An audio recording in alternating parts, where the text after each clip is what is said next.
All right, good afternoon. I want to welcome you to our graduation ceremonies here for the Economics Department for the spring 2014. I want to welcome all our graduates that are here today, and it's nice to see that all our graduates brought all their supporters. And I know your supporters are here because they told you they were going to graduate, but you wanted to see it with your own eyes. Now, we really want to get the program going. I'm not going to bestow words of wisdom on you today, so don't be afraid. Actually, our commencement sort of speakers are all the faculty will be speaking today. But just want you to, we're very proud. So this is sort of a bittersweet moment for us.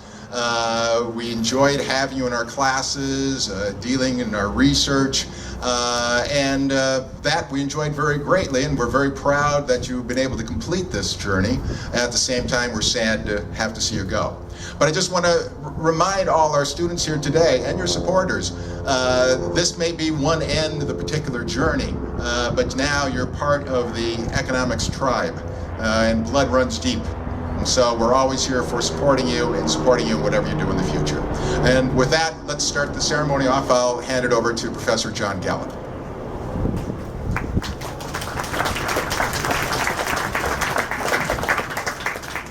Hello, everyone. Since I'm director of the graduate program, I get to go on a bit longer than other people. And I wanted to give a few thoughts, particularly since this is called commencement, which means beginning. And so I thought I'd muse a bit about students' futures. And the reason this comes to mind is actually there's a good number of students who show up in my office and think I have some wisdom about what they should do, which I don't necessarily. But I think the students are really hoping for that character in the graduate, if you've ever seen it, who whispers, plastics, that's what you should go into. And if there's one thing that economists know, we're not very good at predictions. So I don't know what business you should go into. But I am old enough, I've seen how people's paths in life of my friends and acquaintances and so on have turned out. But my real insight into this comes from a professor of mine when I was an undergraduate named Bernie Safran, who was often asked this question of what path should I follow? And he had a real epiphany that the only people who are really good at what they do are the people who love what they're doing, who really enjoy their job. They're the ones who will stick around, do it more thoroughly than they have to, and who will show up even when they don't need to. And that's a major factor in whether they end up being successful. It's certainly a major factor in whether they have a satisfying experience. So my first suggestion is to do what you love, and not necessarily just because you should always pursue what's pleasing, but because that's the best way to be a success in life, is if you find some niche that you really enjoy what you're doing. Now this has limitations. I'm not suggesting that all of you should become professional beer tasters or soap opera critics or something of that line. But among the socially productive things, among the things you can actually make a living at, if you choose something that you enjoy, you'll be more successful. Now, all of the economics graduates are lucky. Presumably they actually have chosen what they like, that is economics, because you actually get reasonably well paid doing economics compared to a lot of things. So all the parents can breathe a sigh of relief that your child's first love wasn't writing poetry. This will probably give them an easier life. Now the second insight, which really does come from my sort of watching life experience around me, is that there's a huge amount of inertia in what you do. If you start out by getting engaged in a certain activity, everything pushes you to keep in that direction. As soon as you have some experience doing things, people think you actually know something about it. And therefore, they're much likely to hire you to do it again or encourage you to continue. And so you should try to start out the thing that you ultimately think you'd like to eventually try out. Because if you put it off till later, there's a huge cost to dropping all the things you're actually good at and start over in something you don't know very much about. Now this is really just another way of saying pursue what you like, but this degree to which, even though most of us don't actually feel we really know what we're doing, other people start to perceive that they think we knew what we're doing, really constrains you to pursue what you started off earlier on. And my third insight is, probably sounds typically economic, but that's that spend less than you earn. And not just because this is what your parents always tell you to do, but because this is what gives you freedom in life. There's, if you don't have anything left over, however little or much you earn, you will have to continue doing what you're doing. You can't afford to change anything. And it really ties you down in a way that you can never make a substantial change. And how much you spend really just becomes a matter of habit. Everyone gets it. If you're very rich, you have a high income, you just get used to that. If you're very poor, of course, it's more difficult, but you also adapt to whatever you have. And if you can simply arrange your life so that you spend a good chunk less than you actually earn, you always have this freedom to change. And that's incredibly valuable for people. A lot of people end up in their middle age, realizing they're not on the path they like, and they can't stop. They can't do anything else. So, to the degree that I have something to offer, I suggest you should do what you love, and you should spend less than you earn, whether you ask for the advice or not. Okay, we're going to move on to the program of actually granting people degrees, but before that, we're going to have a professor say a little bit about each of the graduates. And I was thinking about having each of the graduates have to stand up here on display while we describe you, which I think is a little too awkward. So, but I do want people to know who's being talked about. So I'd like each of the students to raise their hands so people know who's being talked about. Then one of the professors will come up and say some words about them, and then they'll get up and receive their degree. So we'll start out with the undergraduates. Our next student is Sandra L. Elverud, and Professor Randy Bluffstone will say a few words about her.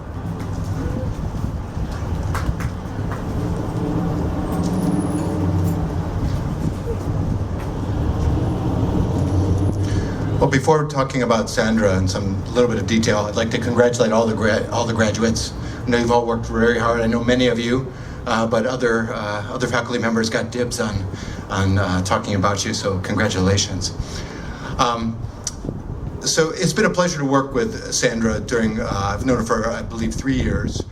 She was a student in environmental economics, and then I was her advisor for her internship with a very prestigious organization that focuses on environment, World Resources Institute, where she did a very successful internship, and I know is very well regarded. She's been successful during her academic career, great grades, of course, but also to complete the internship was not a small thing, and also to land a very competitive internship. Let's see, with Pacificor, I believe, one of the energy firms, PGE. I never can keep these straight.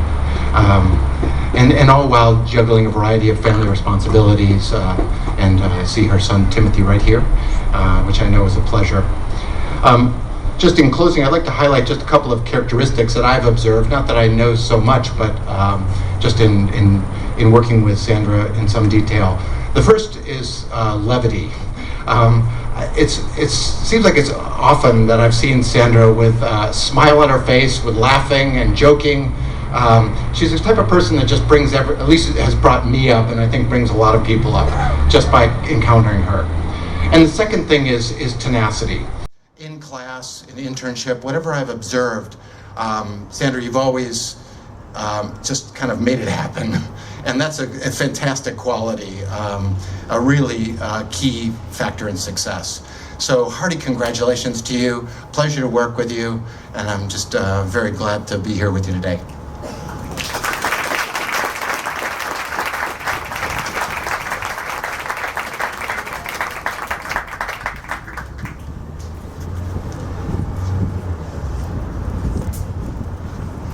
Our next student is Catherine Dawn Lancaster, and Professor Sarah Tinkler will say a few words. Did Catherine raise her hand? Yes, very good. Well, good afternoon to everyone, and I'm delighted to be here, and I could have said something great about everyone sitting here, but I was lucky enough to get Catherine, and so I'll just concentrate on her. Catherine came to Portland State after a very successful career in the financial industry. She first came to my attention in a Principles of Macroeconomics class, and I was amazed by her intellect and her worldly grasp of economic facts. She progressed really rapidly through the program, I mean almost at lightning speed. I know she was in a hurry to get on with her life. And she took a lot of opportunities to integrate her former life in the financial industry into her more academic work, and I really appreciated that. And I think she's a great example of a returning student. I remember when I was young once regretting something I did, or well, I mean one of the many things I did, but anyway, one particular thing, and I spoke to somebody, and he looked at me in surprise and he said, you know, nothing I've ever done is a waste of time. And he had actually switched from, I think, physics to carpentry or something, some like major leap. But I think that's really true. You bring everything together in your life and you integrate the things you've done before and into your academic career.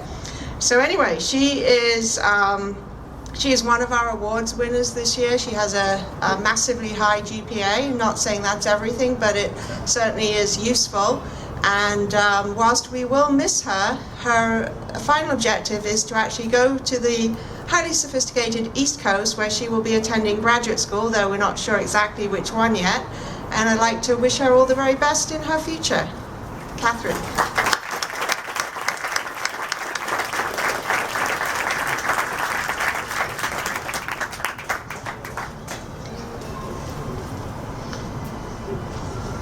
Our next student is Maggie May Layett, and I get the honor of saying a few words about her.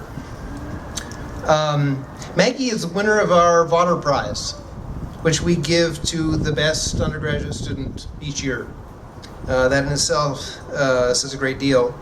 She also has a wonderful modesty. Recently I was talking to her and I mentioned my 17-year-old son. And she admitted that that age, herself, she caused a lot of problems for her parents. So I presume her family is especially appreciative that she's been such a success and she's graduating today. Now, in addition to having top grades, which is one of the things that gives you this prize, Maggie has taken a lot of very hard courses that she didn't have to.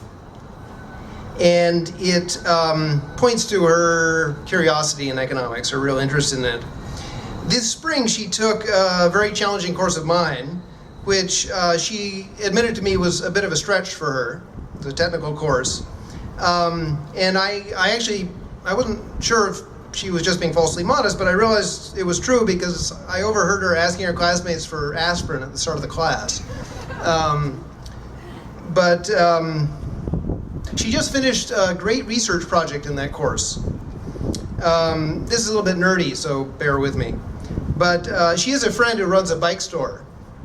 And he's also recently created a blog to blog about bicycling. So she wanted to ask a very practical question. Does this guy's blogging actually help his bike sales? Or is he just wasting his time? Now this actually is a difficult question to answer because there's a lot of coincidental reasons why the times that he'd done a lot of blogging, but also times he had good bike sales. Maybe he was just sort of wrapped up in the business and he had thoughts, and so the bike sales caused him to blog or so on. And so in his course, I explained a statistical method called instrumental variables, which helps you to isolate true causes or at least sort of robust correlations from accidental, coincidental relationships. And this is a method that's very powerful for finding good answers, but it's not very intuitive. And it's hard for students to understand. So Maggie pondered this for some time, and she came up with a very clever solution. She realized that she needed something that was correlated with, for this method to work, you need something that's correlated with for her friend blogging, but not correlated with his bike sales. And she came up with the idea that she would use his girlfriend's work schedule. Because that's clearly correlated with when he blogs. When he's busy, he doesn't blog. And it has nothing to do with the sales of bicycles. This is about as close as we get to beauty in economics. These nice little ideas like that. Now, Maggie clearly gets pleasure from exploring ideas in economics. And so it gives me a great pleasure that she's going to spend the next year doing more sophisticated mathematics so that she can pursue a PhD in economics. And nothing warms a professor's heart like someone going for a PhD. So congratulations, Maggie.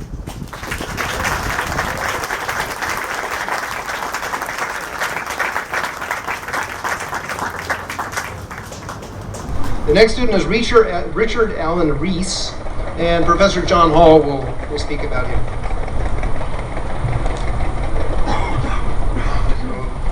Again, I'd like to say that one of my great pleasures at PSU is getting to know my students, and Richard and I clocked, it could be hours during office hours.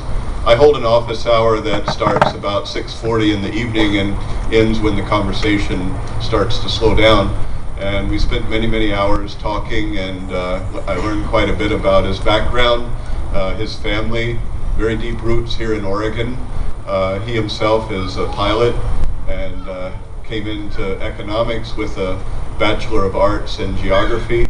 So he's a man with many interests, many talents, and he writes extraordinary papers, and he told me why his significant other has a PhD in theology, and she proofs his papers that I receive. And I consider that a sign of very good taste. So I just wanted to say that it's been my pleasure to associate with Richard, very fine man, and he looks forward to a promising future.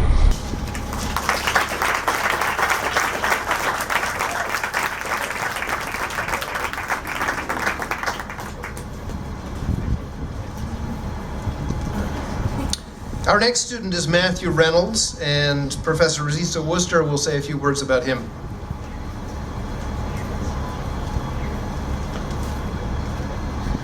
Hi, and welcome to this graduation ceremony. I also like to take the opportunity to say congrats to all of our graduates, and you've all worked really hard.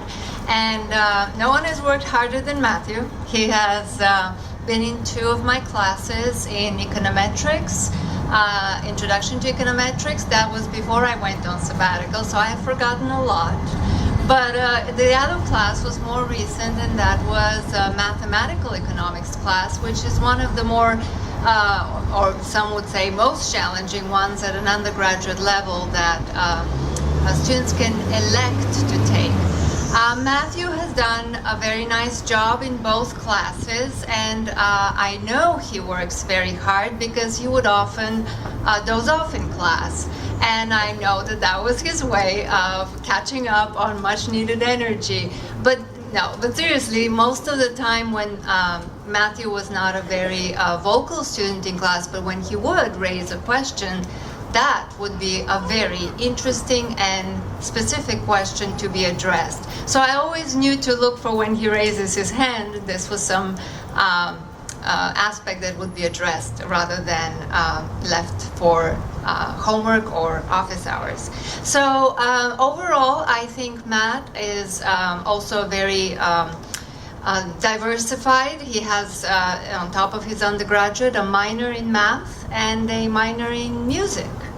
So we were gonna hope you will sing a song for us once we all have a few drinks, and I'll come around and ask for that.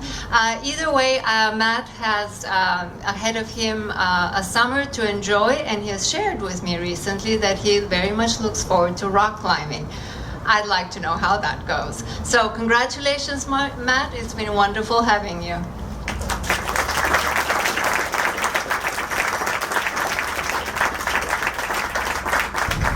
So the first graduate student is Christian de Azevedo, and Professor Jamie Woods will speak on his behalf.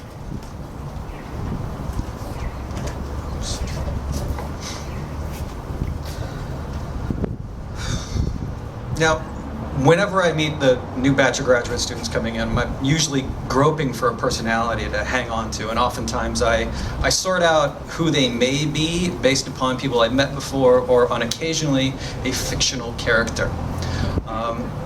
Christian threw me for a puzzle, and eventually, after repeated interaction with him, I've decided that he was actually Eeyore.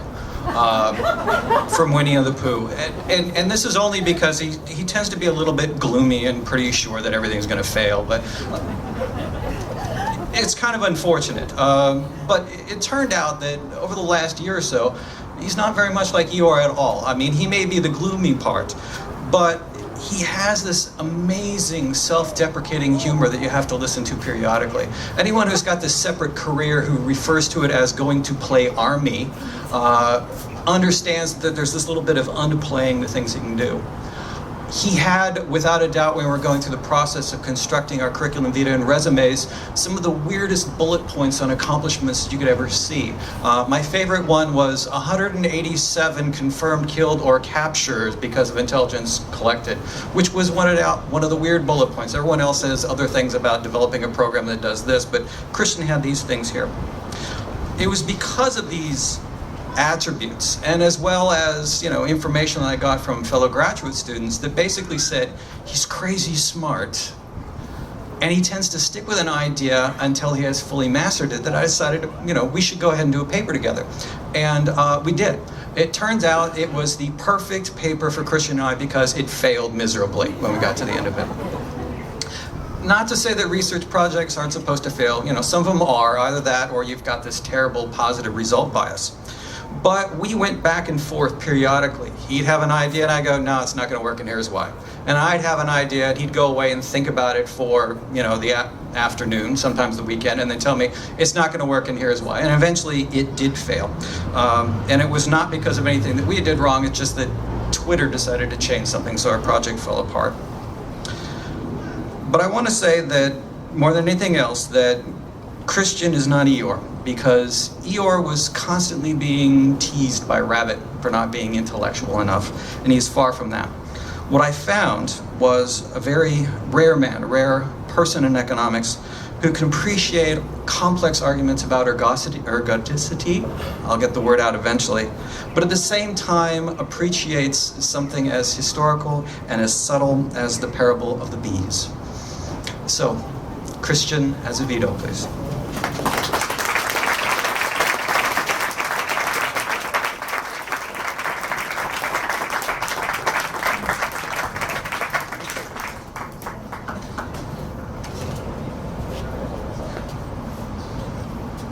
I forgot to say, with the master's students, they get the hood put on.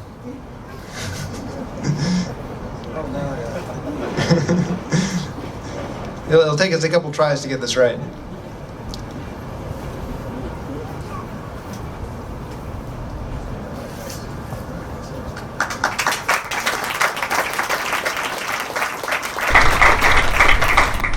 Our next master candidate is Aisha Halid, and Professor Robin Hanel will make a few comments.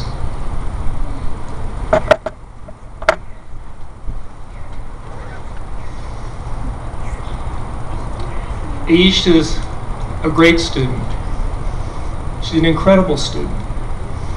I had the pleasure of writing letters of recommendation for her to graduate programs. I know another professor in the department who did likewise. I know both of us said, this is the very best student we've ever seen. It was a pleasure to have Aisha in class.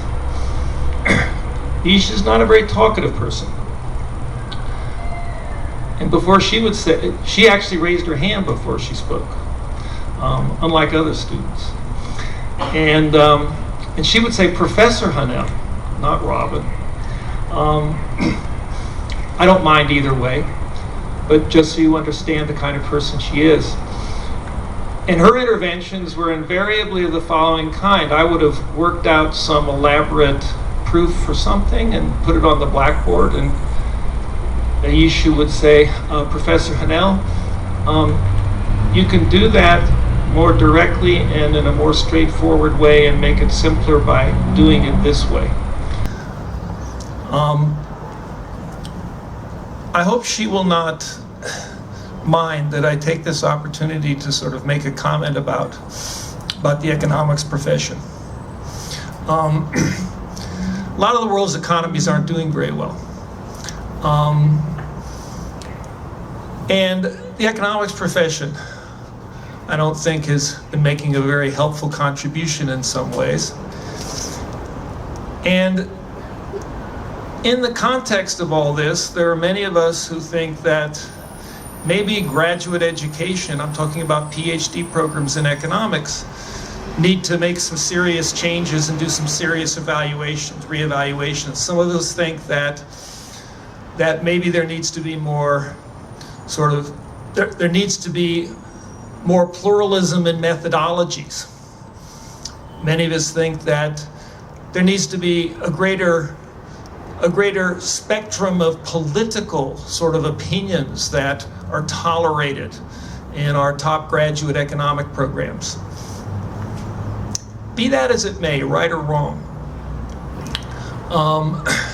I think that a sign that there is something seriously wrong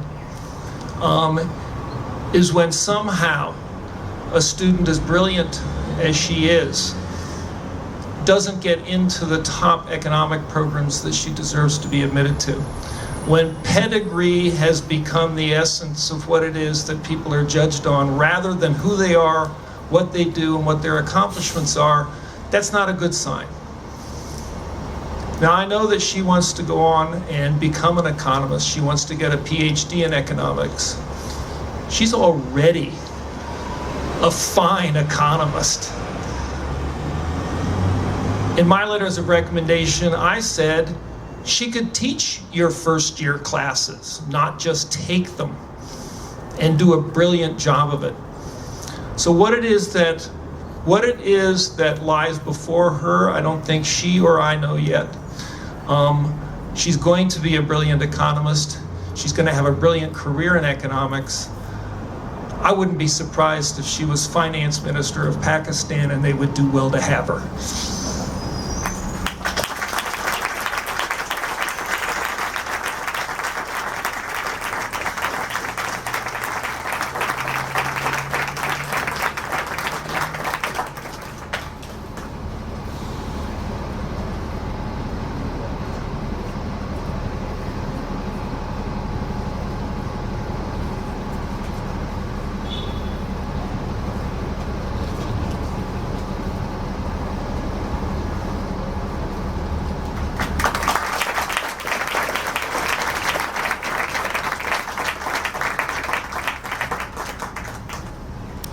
Our next graduate student is Christine McCants, and Professor Jamie Woods will say a few words.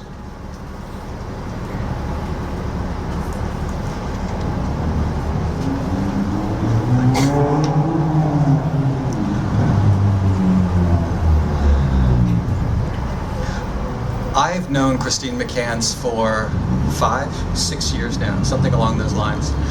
And when Christine entered the program, I immediately thought, I get to give this speech. This is what I wanted. And I had started off with this speech. It had all sorts of great things. It had Alexander the Great in it, 1066. She's got all these great attributes you wouldn't believe. A lot of it reminded me of Alexander the Great. The ability to make incisive decisions that were very direct, that got to the point of everything, perfect questions along the lines. It was this giant pseudo-intellectual monstrosity.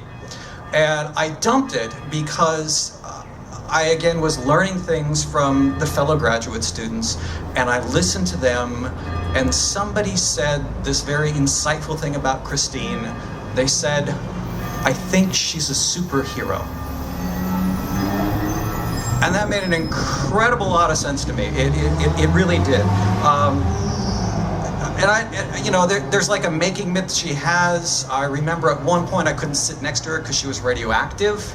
And that had something to do with it. I'm not sure exactly what she was bitten by. I'm pretty sure it wasn't a spider because there's none of those little abilities that were there. Whatever it is, probably caused some kind of color blindness, because I once took a glance at her calendar, which is arranged in various conflicting colors so she can keep them straight. So it's these colors were for this degree program they're in because she's in more than one, and these are for this elected position because she's got to worry about that, and these were for this job over here, and at one point she decided to do things like take up dating as a hobby or something along those lines. But I saw these superpowers and all these things that we're doing, and I decided that the most logical thing I could do was to put her in charge of me. Because at a certain point I realized if I had Christine, I could actually run a small government.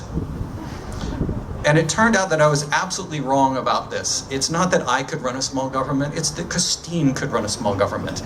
Because she has run a small government, and it turns out, well, that's what she's doing with her other degree. I value her. I would like to, at this point, just simply introduce you to my superhero, Christine McCants.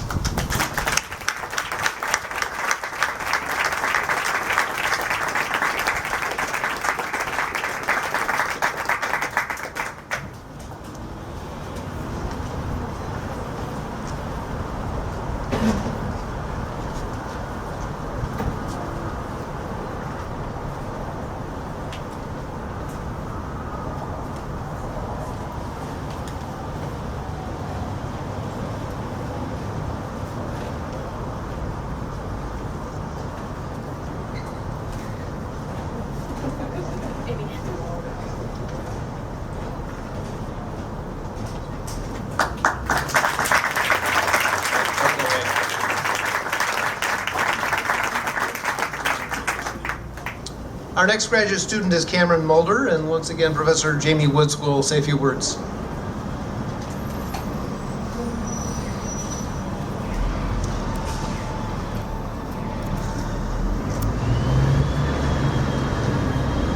I really started to become associated with Cameron, it was roughly a year ago. And what I found in Cameron was something that was kind of interesting. It was a small reflection of me. I actually found a student who was, without a doubt, as geeky as I was. He has tried some experiments with sleeping, not sleeping. I'm never quite exactly sure how it's working out. He's got music that is timed to have the beat so you can maintain focus as long as possible. And I thought, this is a man I can work with. So we did. And it turns out he had much more pages in him than that. I mean, when I found out they had run a political campaign and he actually made these accurate forecasts about my political future, I was perfectly comfortable with that.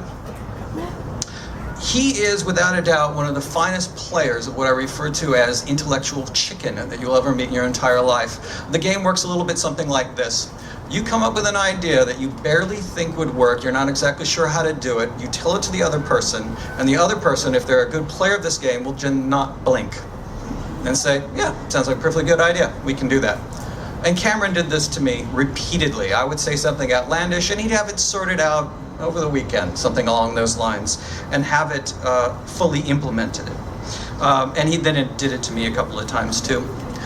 Now, while our relationship was evolving, I started getting what I thought of as rather alarming reports from other people.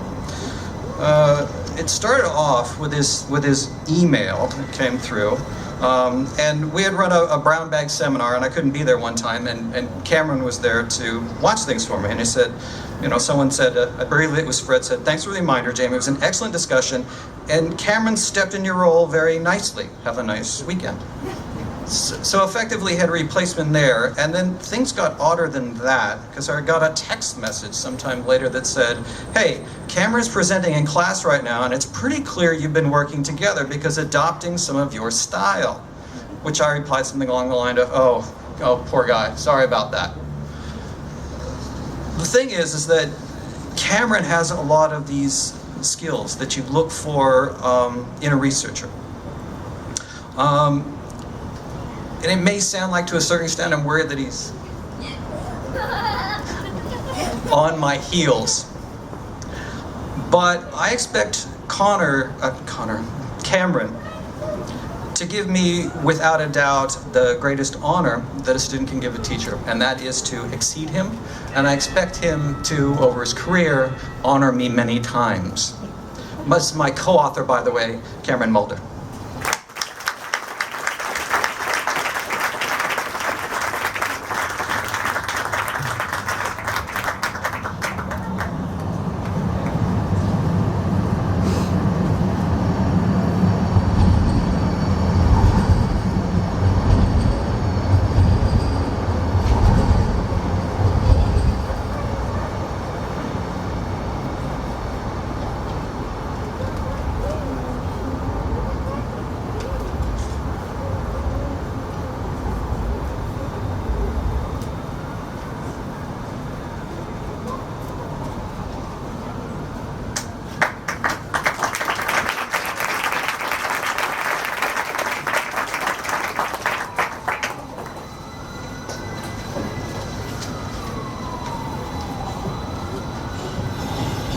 Our next graduate student is Kyle O'Brien, and Professor Tom Potiowsky will say a few words.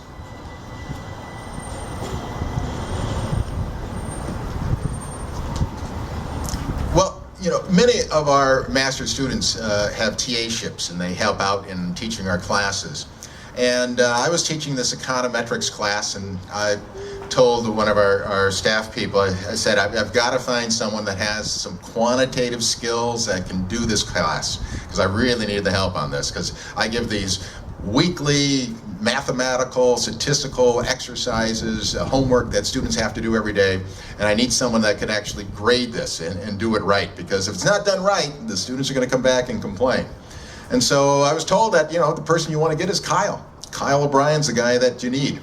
And I have to say, some of these, although some of our seniors here were also in these classes, some of this homework would come back and they were handwritten, and you were sure, it was not of this earth. You would not understand what was going on, but Kyle was able to get through these very nicely. And the students actually did appreciate his comments on their homework, and actually sought him out quite often for help in the course.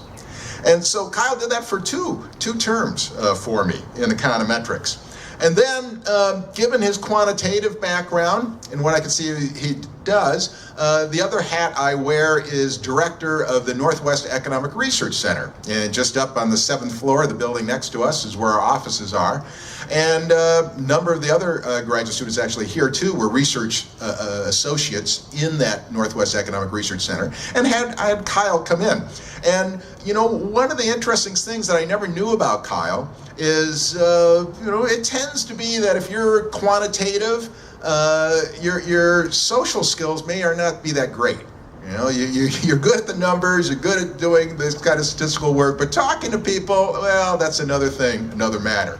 So we at first thought what we do with Kyle is, you put him at the computer, put him in the back of the room, and make sure he doesn't talk to people.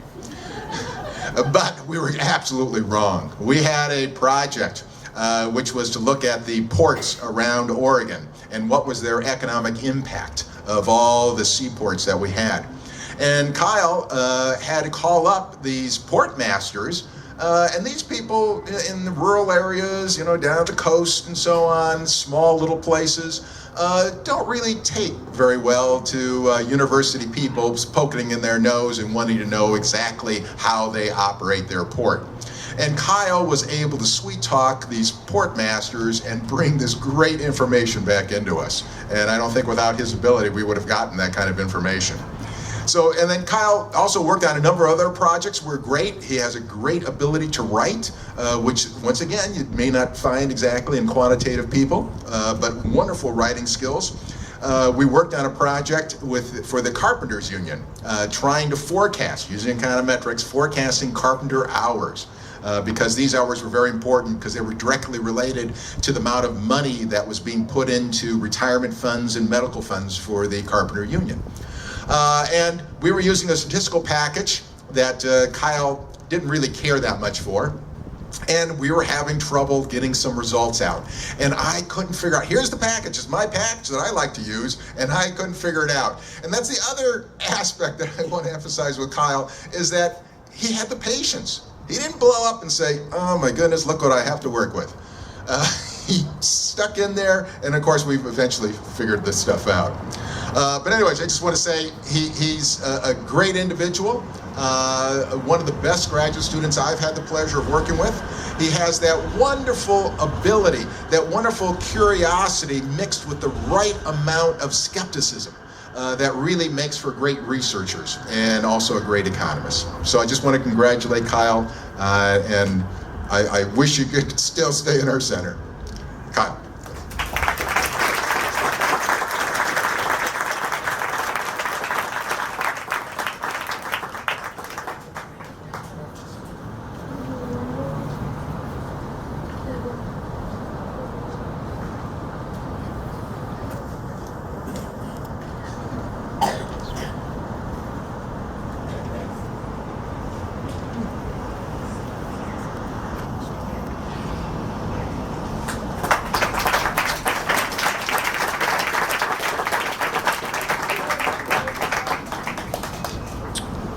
I want you to look at the next to last name of the master's graduates on your program. See if you can guess how to pronounce this. This is one of my things I'm proud of. The ceremonies, I think I've got it right. It's also to let you know, for those families of the undergraduates, this ceremony actually will end. We're getting close to the end of the ceremony, but this is another graduate, Michael Paraskevich. And Professor Resista Wutzer will make a few comments.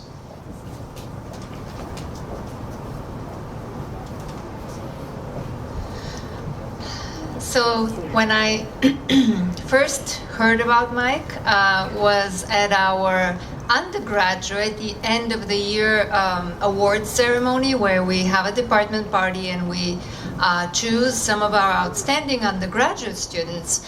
And he was one of the recipients, and it was the first time I ever saw him, and for the next year, the last time I ever saw him.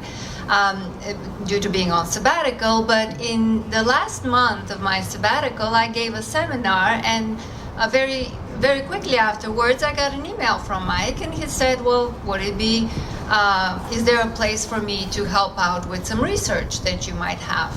And I was still in my sabbatical mind. I was like, well, you know, the fall is quite a ways away, but let me think about it, and I did. And I did invite him to begin work on a paper that was something I wanted to start work in the fall. And despite being in guiding in Alaska, I believe, right, for high school students and youth, he managed to actually begin work and deliver it by the time we had. And I was so impressed with the product that he delivered, the literature review, that I decided to invite him to be a co-author on the paper, which he is, and since then he has continued to impress me with his ability to not just do excellent analysis, but also be very proactive in analyzing such that I don't even have to give him pointers. So all in all, I went from knowing nothing about him to now having him as a co-author, and I very much look forward to having him present this paper at a conference at the end of June this month in Denver, Colorado. Unfortunately, you are graduating today, but your work is not done. Congratulations.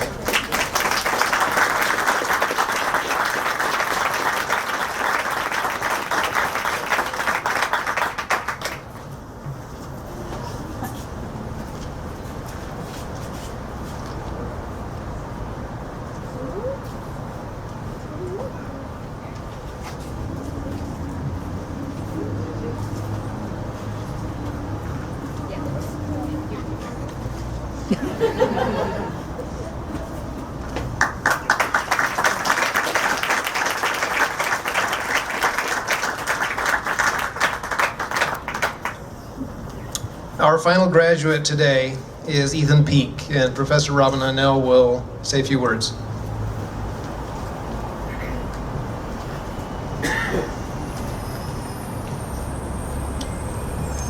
Ethan was a member, he was one of the 10 members of the microeconomic theory sequence that I taught a year ago. And I'd like to take this opportunity to thank the students in that class who invited me back, because I haven't been teaching this year. But I'm glad that I'm here to honor you.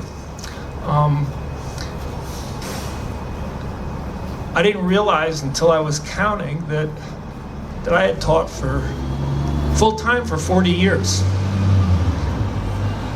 And I knew before that class was over, spring a year ago, that it was really the most enjoyable class that I had ever taught. Somehow the best had gotten saved for last.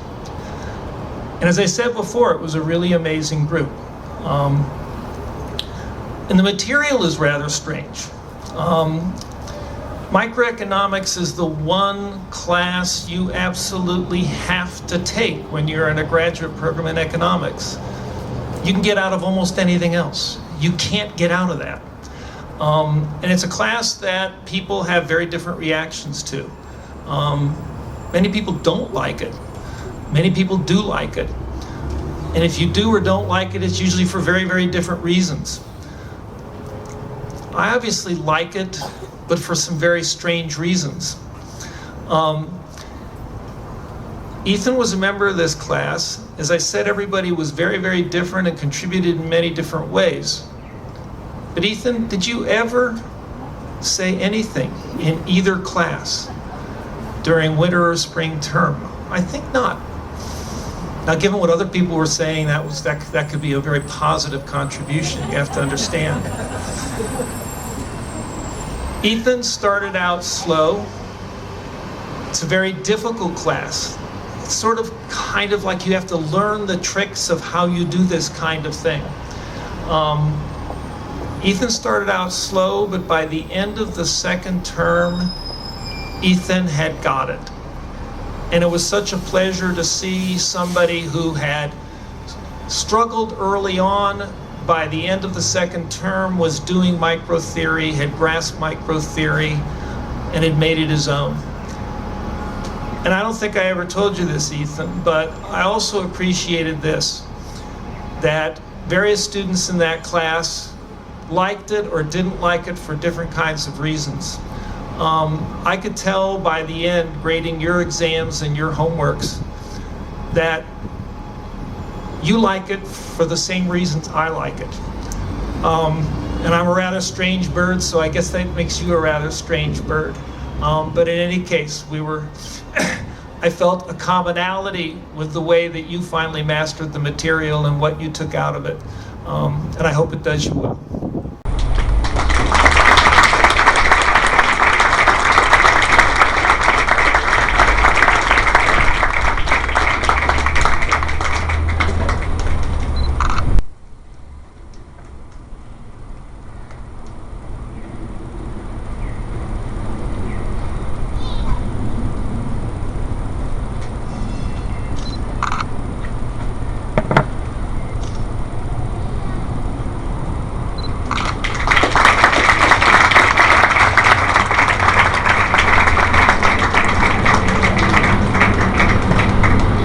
We've almost come to the end of our ceremony, and I'd like everyone to, in just a moment, to get up and go to the back and get either a glass of champagne or a glass of sparkling wine or water, or whatever you have there, to have a couple of toasts, and then come back close to here and we'll celebrate.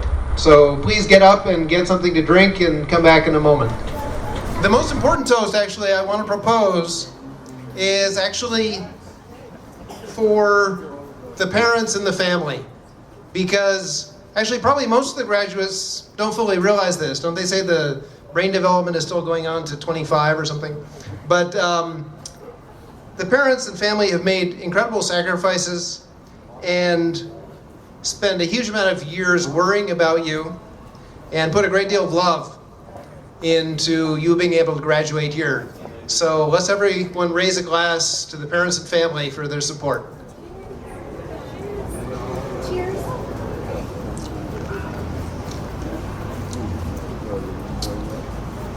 And the final toast, I think it's only fitting, is for the graduates. So here's to the undergraduate and master's graduates in 2014. Good luck to everybody.